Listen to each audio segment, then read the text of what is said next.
MLS suffering from this. But 1, 2, 3. Good people of Los Angeles, welcome back to another episode of the Season Pass podcast. I'm here with Ryan Wallerson and Josh Gross. The three of us comprise the Season Pass crew. We've been rocking with you guys just about every 4 games during this very peculiar 2020 MLS season, which of course started in the MLS's back tournament. Ryan Wallerson, our own, was boots on the ground there covering that tournament. And, you know, we've watched this season unfold in phases. We've watched LAFC play basically the same teams over and over again. And lo and behold, now that we've made it to COVID Cup, the MLS Cup 2020, they will be playing the same team, one of the same teams they've been playing all along, which is the Seattle Sounders. But before we get into that game, guys, I first of all just wanted to, make the quick announcement, the quick welcome, the appropriate welcome to Angel City FC, who, this new team, the NWSL team, women's soccer, professional soccer in the States, it's been a long time coming. They're going to get a team in LA, and for a long time they were talking about potentially playing those games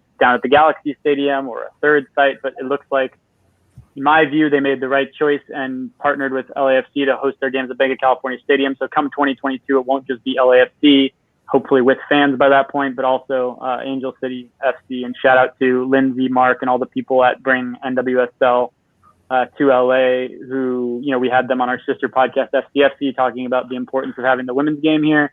And I just think it's amazing that they did what they had to do to get the deal across, to get them to play at that stadium. And Bob Bradley in his press conference yesterday, talked about it being great that there's more football to be had, great football to be had at that wonderful ground for football. I mean, a lot of times the other events that are there are concerts and things like that. And I think Bob Bradley, people who love this beautiful game, I think we'd all maybe prefer more football to be played on those pitches than big concert things moving around and potentially tearing up that beautiful surface. So if nothing else, for the quality of the sport in LA, I think it's great to have. And of course, like burgeoning sport across the country, it's going to be boosted by the women's game. And who knows the type of players that could come and adorn the Angel City FC crest at Banc of California. So very cool news there. And of course, we have to follow it, guys. It's 2020 with some bad news, right? Let's get into the bad news. We got 4 of LAFC's most important players, all 4 of whom went down for South American qualifiers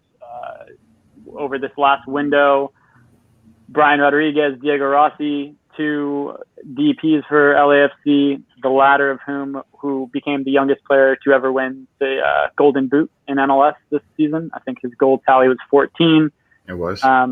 And yeah, they're going to be without him. 3 of those players tested positive for COVID. Brian Rodriguez did not, but because of from my understanding, is because of his close proximity with those players and others on their teams, their respective teams that have tested positive, they've elected not to do this sort of crazy rescue operation, which MLS was sort of weighing to do, where they were going to fly private, chartered flights in and grab these players out so they could play without quarantine back in the States during their game. So people pulling out all the stops to make it happen, but ultimately this virus, as we all know right now, is spreading just about everywhere. And in addition to, I believe, three other players before these recent group, that brings the total of LAFC players that have been tested positive for COVID, I believe, to 6. Just want to say, Brian, according to LA Times, Brian Rodriguez did test positive for COVID.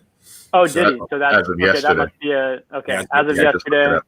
See, this is why we got the good journalists here on set. So we got all 7 of these guys who apparently have tested positive. We wish them, of course, all the best in recovery, assuming that LAFC's earlier players who had tested positive are now in the clear. These 4 will certainly not be participating in the Seattle game, which we'll get into the ramifications of that shortly. But for all this time I've been rambling on and not hearing from my 2 co-hosts here, guys, the last time we talked to the beautiful Season Pass audience, we pretty much were coming off of this uplifting moment where Christian Torres scored and leveled for against the Portland Timbers, and LAFC grabbed a point up in Portland, and they were going into this very pivotal game against the Galaxy. Of course, they went on to win that game 2-0. They beat Houston in the following game 2-1, and then there was sort of this COVID crisis at the club, and there was confusion. The San Jose game got moved. They ultimately played it, lost 3-2, and then they came back and drew in their final game against Portland 1-1. So across those 4 final matches and that kind of hiccup in LAFC's COVID protocol and keeping their players safe, what did you guys see out of this team? The themes of the year, like, did things pop up? Did things emerge? And what sticks out to you now we're a little bit removed from those games? What sticks out to you and you remember sort of how LAFC ended the season? Maybe Josh, we'll start with you. I think the loss to San Jose and then giving up the late goal in the final regular season match, really kind of indicative of the ups and downs of the season and never really holding on to any kind of turn in the positive direction. It's always sort of this up and down kind of pattern that we've seen with this club this year. And now with the COVID absences heading into the playoffs, I mean, it's really it's like on Carlos Vela. It's basically the thing's going to fall on him. And to see his progression over the last few games of the season was certainly important for them. So just the inconsistency and then giving up that late goal to Portland, it's like you don't want to see that stuff. They're in Seattle for that reason, right? They wouldn't be in Seattle if not for giving up that goal. So, it happened in the tournament in Orlando. They gave up a late goal, and then the playoff seeding was different, and they had to face somebody else. And it's just like these things that you want to avoid, and they haven't been able to avoid. So, they have to answer for them. Right. And had that late goal not gone in, they would have gone up and played Portland, who would be the presumed opponent for whoever wins the Seattle LAFC game in that second round of the playoffs. But Ryan, how about you? What did you take away from these last 4 matches of the bizarro ride that was 2020? Very representative of the season as a whole. The 2 wins back-to-back against the Galaxy and the Dynamo give you hope that, as we discussed, LAFC was going to be able to finish the season strong and kind of give all potential opponents a lot to think about going into the postseason. But as Josh said, a lot of those things about LAFC that take them from being an unbeatable team to a formidable team, those late game errors and miscues, the inability to earn all of the points that they should, it reared its head again. Really, I'm thinking about the finale against Portland, the 1-1 draw. Kenneth Vermeer is in for this, at that point, still injured Pablo Cisniega, and he's having himself a game. He's making saves. He's communicating with the back line. He's pitching a shutout. And, I go into that game, I think Diego Rossi hit the post 3 times. So it should have been a blowout win for LAFC, and, inches kind of kept it from being that. But the way that the game progressed, you're looking at a really, really good 1-0, the prospect of a really, really good 1-0 victory to end the season, and potentially set up a rematch with this same team in the first round of the playoffs. So you have the confidence of this 90 minutes of high quality football where you're able to keep them out of the net. And it all just goes to not in the final moments. Vermeer finally buckles on a play that kind of developed around him for a while. I'm not going to put all of the blame on him, but just as a whole, it was a disappointment to see LAFC fail to close that game out, get those 3 points, and secure that higher seed. Now, obviously, they have to play a team in Seattle that is not only defending champions, but the team that eliminated them and ended their magical 2019 season. Regardless of everything that's happened this year, I know they've played 4 times, and we've got a bunch of recent tape to look at. The team has a bunch of recent tape to look over. But just when you think about it, when you roll it off the tongue, Seattle as a matchup for in the first round of the postseason, and then missing all of the players that they are. Obviously, you didn't know that when the whistle went final, but just the way the circumstances have come together, LAFC's got an uphill battle from the very beginning of the postseason. Yeah, and we'll get into the Seattle matchup here towards the latter end of our show. But, I think back on this season, and of course they revisit opponents, like the personnel changes a lot. Bob Bradley, we're recording this on Friday, the 20th of November, and he had a press conference yesterday, Thursday, the 19th. And he spoke, John Rojas, our buddy, asked the question, how much do you take from the previous meetings and sort of the past games of these teams, given like the zaniness of the season, and how much do you focus on what you do? And normally Bob Bradley just always says, we focus on what we do. But this time he said, we take a little bit from everything. There's a little bit of both, John. Like we look at the film, and we also obviously focus on ourselves. And, what I've sort of in like reflecting on this season, there are like strange patterns that have sort of emerged. They beat the Galaxy, then lost twice to the Galaxy, then beat them again. They beat the Sounders, then lost twice to the Sounders, then beat them again. The San Jose Earthquakes, they blew out and then they lost to twice in kind of somewhat similar games. And so there's been these sort of like strange periods, and the Timbers they've drawn with 3 times, 2-2, 1-1, 1-1. And so, you do wonder like how these teams match up with each other. And obviously the personnel shifts will mean a lot. But the biggest thing to me, which Josh and Ryan, all 3 of us, we've talked a lot about this season, was just the mentality and, being able to endure all the changes. And we've talked about leadership, with Walker Zimmerman gone, the likes of Steven Beitashour, leaders they've had in the past, like Lee Wynn, the sort of veteran leadership. It's always been leadership by committee with this team. And we saw when Edward Atuesta came back, the changes there. But this leadership and this what was the other one he used? Mentality and leadership. When Bob opened his press conference yesterday, he said, good teams have the right mentality. Good teams have leadership. And I think we're a very good team. That's how he sort of began talking about it. And I wanted to kind of pose it to you guys. Do you believe that their mentality and their leadership has gotten to a better place now than it was at the beginning of the season? And do you think then they have what it takes in these knockout games, whoever they're facing, to get through with that? Or do you think it just doesn't, leadership and mentality aren't enough, and missing these personnel is a bigger issue? I agree with him. I agree with him in the sense that the leadership is at a higher point now than it was at the beginning of the season, certainly at the end of last season, where arguably superior team skill-wise faltered because in certain pivotal moments they kind of lacked that leadership to get back on the ball in scenarios where they allowed the defense was out of position and not focused because of things that happened that they didn't agree with, that led to chances that Seattle took advantage of. I think that losing Vela for most of the season forced them to find different points of leadership, because Vela was the vast majority, the lion's share of leadership and captain duties fell to him last season. And in his absence, you saw, as Bob mentioned yesterday in the press conference, the captain's armband passed around quite a bit this season, worn by multiple players.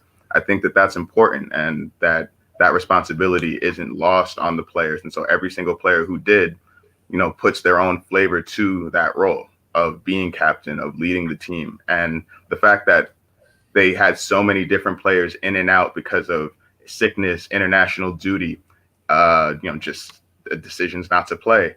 It forced them to, as Mark Anthony Kaye said early in the year, find multiple points of leadership, kind of get to a point where everybody takes on a little bit of that leadership role. And I don't think that that's something that they had last season for everything that they did. So specifically to the question of whether they're better equipped to, weather the adversity they're going through right now, regardless of skill level or how it plays out, I do think that they'll go out onto the pitch with the mentality and the personality within that personnel to compete with whoever they play. Josh, we talked a lot about like competing and us wanting to see LAFC players on an individual basis and a collective basis look like they want to compete in these games, look like they're there to play, look like they have that intensity despite all the other things going on. Have you been convinced that we've seen enough of that for them to make it through what will undoubtedly be a tough playoff phase, whether it's one game or all the way to the end? Will there be a way basically the whole time? I haven't seen enough, but that doesn't mean that they can't do it. It's you flip a switch and all of a sudden it's the postseason and things click. Anything's possible. I have seen individual leadership. I don't know that I've seen group leadership in the team. In the back has always been questionable this year. A lot of changes and switches and circumstances that made for instability at the back line, the keeper. So, I think there's some areas still that are question marks coming in and can be exploited and have been exploited all year and have been problem marks all year and probably won't be solved during the postseason, something to deal with in the offseason. Can they get on form? Can they pile up goals? I mean, anything's possible. I think they need much better play out of the midfield, and obviously Carlos has to get hot. And I'm thinking of Seattle specifically. Hopefully you have these COVID positive players return for the future rounds if they advance. But I think there's something to walking into this situation with low expectations surrounding them. Maybe internally the expectations are still high, or they expect a lot of themselves. But no one. It's a weird year. The Lakers and Dodgers already won. It's not like there's pressure on LAFC to win already. It kind of feels like a lost season. So anything they get out of the postseason is a net positive.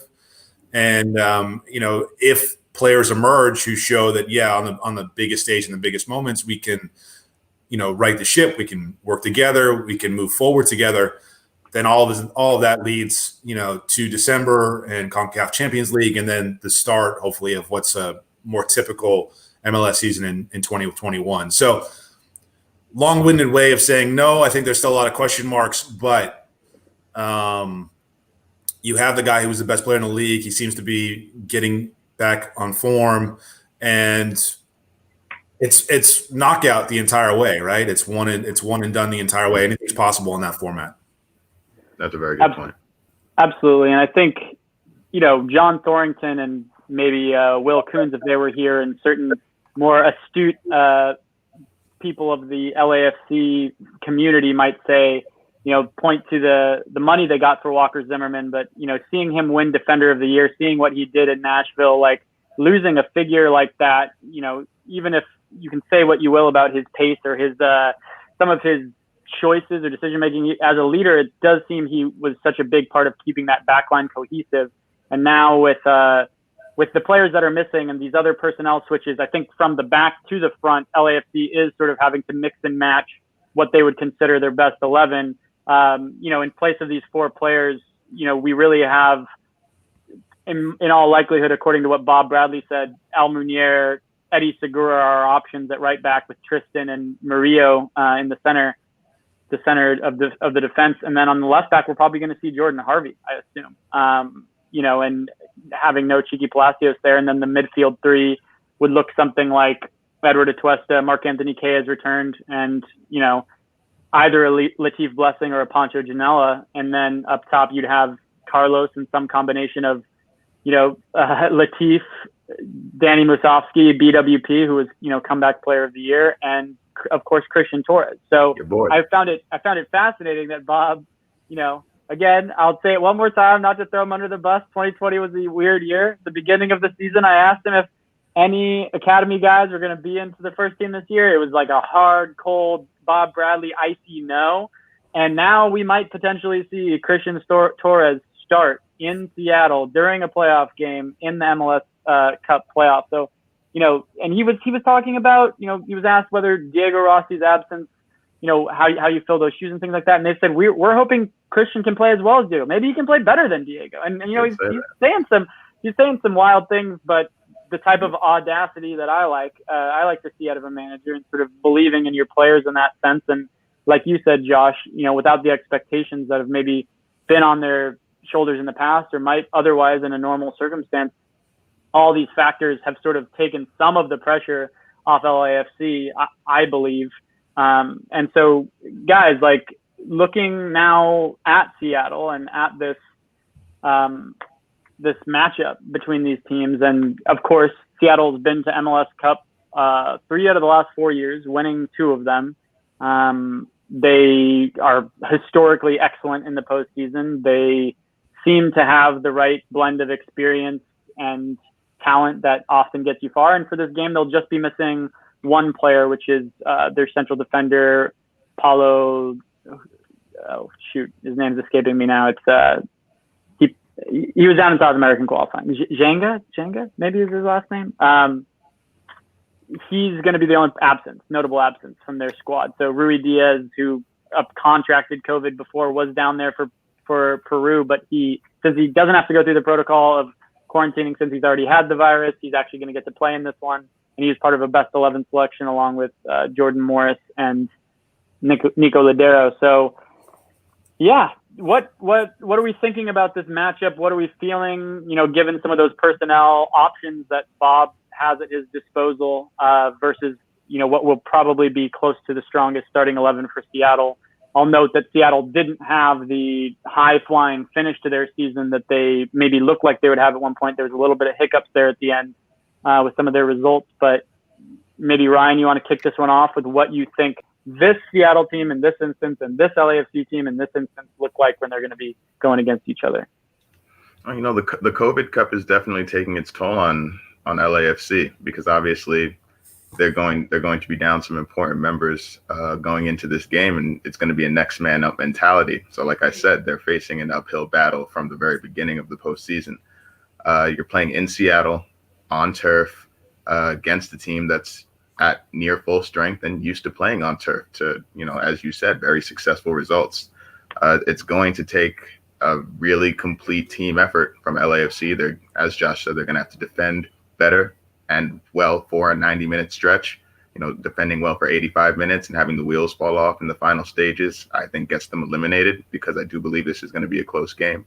The midfield play, though, I think there's reasons for optimism, because, as you said, with Cifuentes out, maybe they end up back with the midfield combination that was so dynamic for them last season. Now that Marc-Anthony Kaye is back in training, you can do a lot worse than Atuesta, Kaye, and Blessing, as we've seen many, many times with the black and gold. So I think that there's actually reasons for optimism, the most optimism even, level by level in terms of the midfield play. And then up top, you lose this year's Golden Boot winner, but you get back last year's Golden Boot winner.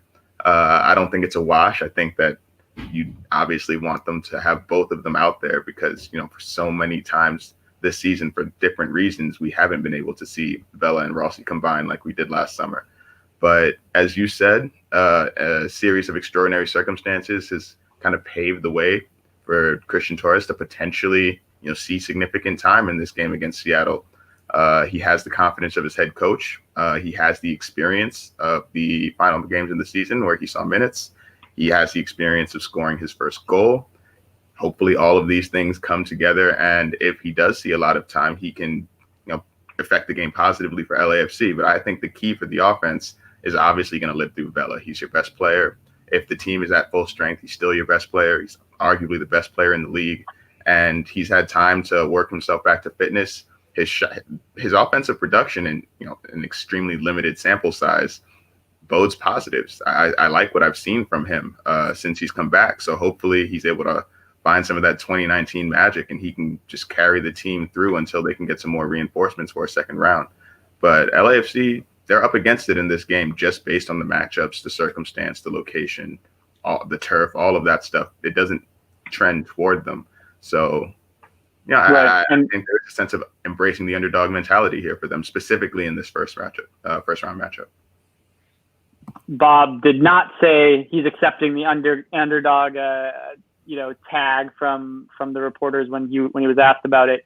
Has he ever? Yeah, I mean, if we think about it, I mean, going into the playoffs against Real Salt Lake, their first season, flying high, feeling good, very favored in that game. And then, of course, coming off the high of the Galaxy game last season, going against Seattle, they were still sort of looked at as potentially the best MLS team of all time, to obviously go on and host hoist MLS Cup in front of their own supporters. But yeah, it's hard to argue that LAFC going away, even anywhere away this season, with the struggles that they've had and the struggles that a lot of teams in MLS have had away from home. It's kind of strange, just quick tangent. In a lot of the European leagues, like the home field advantage has sort of disappeared.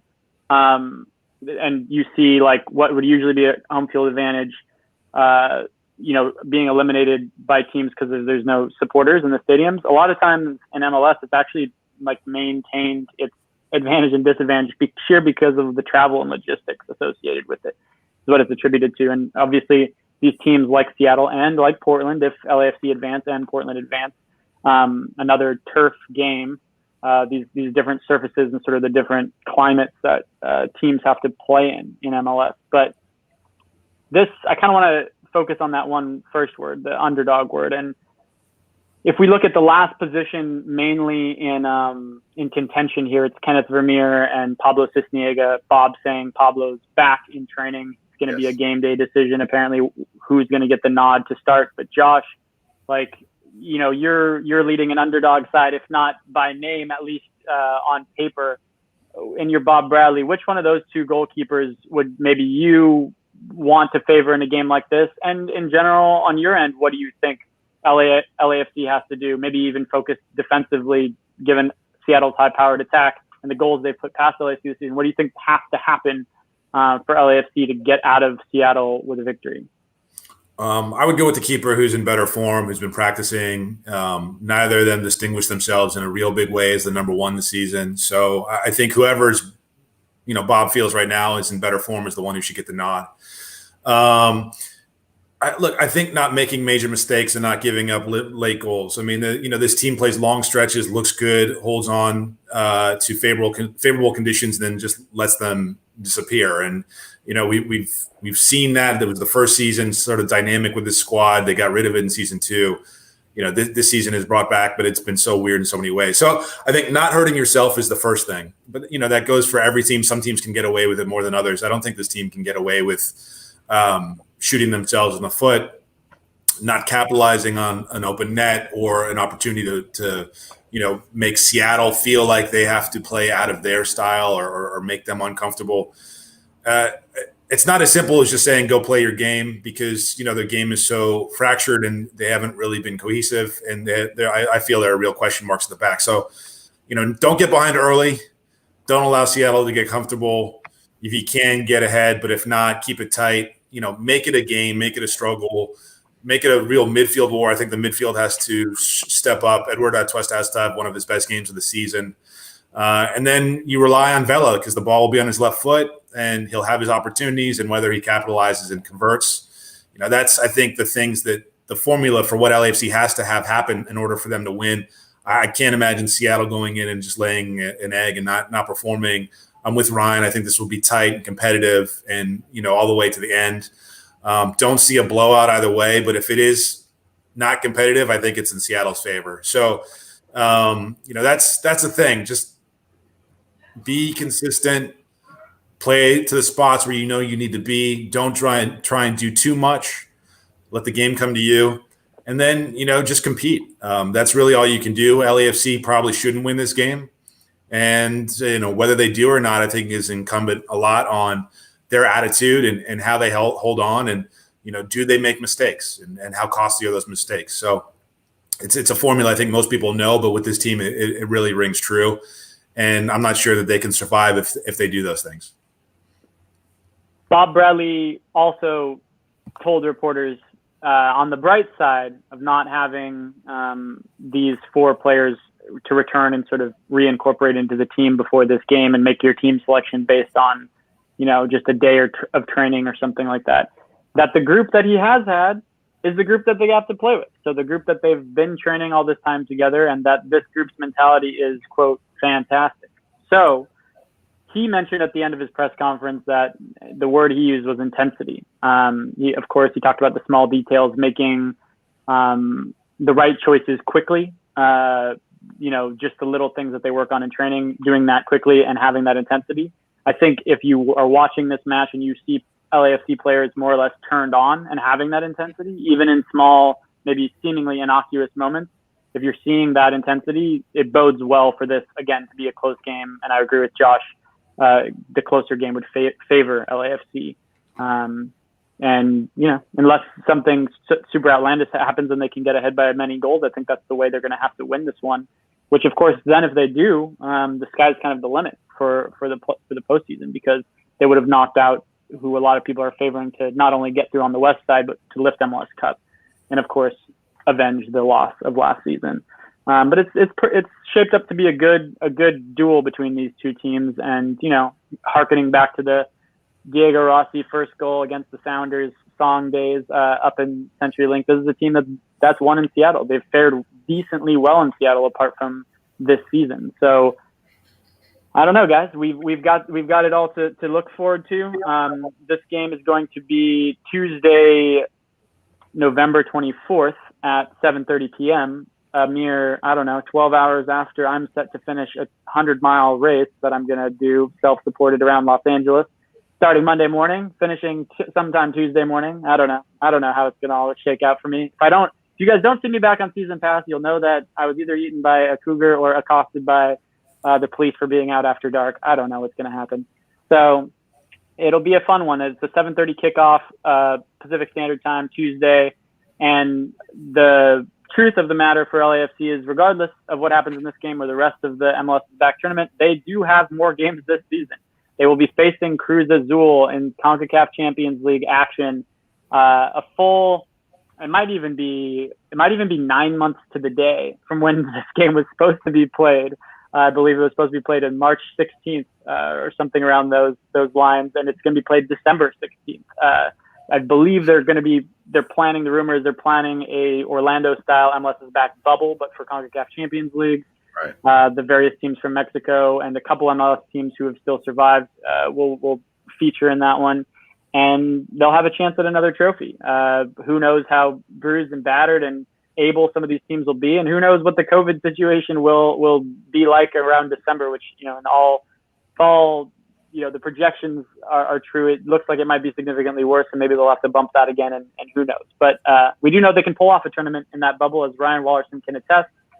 Guys, this is sort of and we'll be back. We will do an episode following whatever happens in MLS Cup playoffs for LAFC, previewing the CONCACAF Champions League game for sure, if not before then, if LAFC does advance. So we'll look forward to doing that. Ryan, Josh, do you guys have any last things, things of note for this crazy 2020 season as LAFC is sort of poised to enter the playoffs? Well, one thing I will say, I agree with Josh about the back line and, the lack of consistency and the lack of consistent results. But in the last, 4 or 5 games, I think he started since he joined the team, Murillo in central defense has been really good for LAFC. Eddie Segura, for my money, has been their best defender of 2020, but Murillo challenges him for my personal hierarchy of LAFC defensemen. I really like what he's been doing in the middle. I've seen him caught out of position a couple of times, but there are way more examples of him getting to the ball, not committing the foul, just stopping the offensive attack. And LAFC is going to need, steady service of that. So hopefully he can continue his high level of play since he's joined the team. But otherwise, I'm excited to see what Vela does. It's his opportunity to really put his I'm back stamp on this game, just with the circumstance of not sharing the field with his now fellow Golden Boot winner. It's really extraordinary circumstances. But Ryan, they will be sharing it with another fellow Golden Boot winner. Just wanted to point out that in 2014, Bradley Wright Phillips won the Golden Boot. And apparently, this is like a thing that has come out recently, he never received the award for the Golden Boot. So they're wondering, he's like, where's my Golden Boot? I've never actually got one. So it's he's like, oh, wait, you guys get trophies for this? Well, 2014 Golden Boot winner and 2020 Comeback Player of the Year. So another person who, for LAFC hopes, leaves his fingerprints on this match. Yep. Josh, any last thoughts? No real thoughts. It's, it's one and done the rest of the way. And in this kind of format, you never really know who's going to win or what's going to happen, even if teams are on form. So anything's possible. I like the idea of intensity, but not, full bore 100% all the time. It's just you wear down. You can't do it. It's been a long year, a lot of stress on the players, on everybody else. So, you go out with the team you got, and this is the team they got, and they can win this game. They've been back and forth with Seattle this season and previous seasons. Seattle's not some outstanding juggernaut that can't be beaten.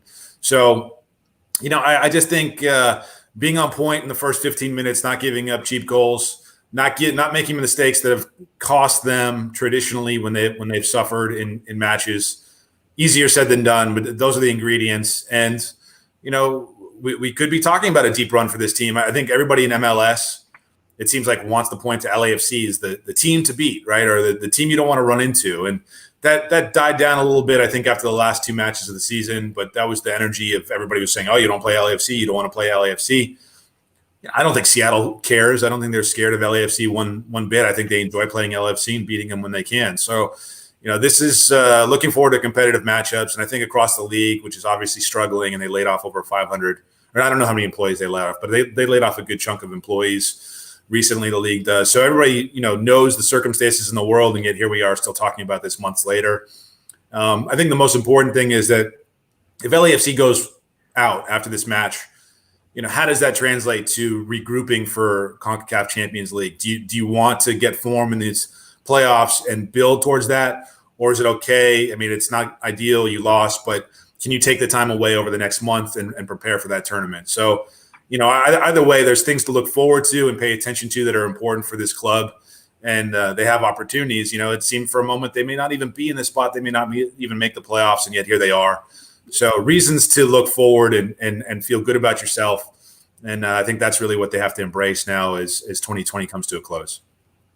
There have been times where we didn't know that there was going to be a playoff. There was going to be times where we didn't know there was going to be a ball kick. Now or ever again, we thought the world was coming to an end. Come on, it's been a crazy 2020. I do think, as to Josh's point, we got to give it up and respect to the players, the coaches, the administrators, the people who help these games take place, the folks who, the PR staff, everyone who's like managed to somehow stitch together a functioning league in a league that we all know has struggled to survive for so many years. It's got to be such a harder struggle than maybe some of the other sports to maintain something like this on this scale, given the limited resources that they already have. So I would like to take a moment and just give respect to all the staff at LAFC who have kept it going, the staff at MLS, and all the other clubs that they've faced, and the people trying to organize the CONCACAF Champions League, because it is something that I think we all look forward to. I know the three of us look forward to talking about it on the show, and it's not something that's easy, and there's no playbook for it. So props to all the people who've made it happen. Props to my co-hosts, Ryan and Josh, for meeting up digitally with me every couple of weeks and talking through this season. And yeah, we'll be with you guys regardless of what shakes out on this Tuesday's game. Again, 24th. The kickoff is 7:30 p.m. at CenturyLink Field. And with that, next stop, Seattle. Peace, y'all.